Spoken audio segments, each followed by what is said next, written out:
The following portion of the Design and Remodeling Show is sponsored by Paul Davis Restoration. I'm here with Kelsey from Paul Davis Restoration, and today we're going to talk about dealing with odor and soot after a fire. So welcome, Kelsey. Yeah, thank you. I'm excited to be here. Amazing. So when a homeowner has a fire that occurs, what are the first steps for them to deal with that odor and soot? Yeah, well, dealing with a fire is never fun, obviously, but there is an extensive process, and you need the right tools and techniques to fully get rid of that awful smell after a fire.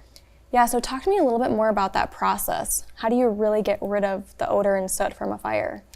Well, you have to consider every home and every fire is different. So we're always going to remove the source of the fire. A lot of them are actually cooking fires, so we're going to remove the oven in that case.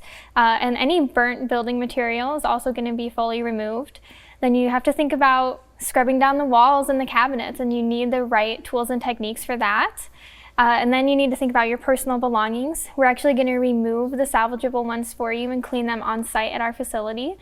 Then you have to think about, I like to say, like the air and the veins of the home. So you want to think the HVAC system needs to be thoroughly cleaned. And then the air as well in the home gets scrubbed, is what we call it. And for that we use hydroxyl services and HEPA air filters. Amazing. So what makes Paul Davis Restoration the right company to call after a fire? Well, Paul Davis Restoration has over 50 years of experience, so we really understand the chemistry of fire. Our technicians are trained and certified in fire and odor removal, so they can be fully prepared to come in and do the job well and do the job right for you. Amazing. Well, thank you so much for your time today. This was super informational. Thank you. The preceding portion of the Design and Remodeling Show was sponsored by Paul Davis Restoration.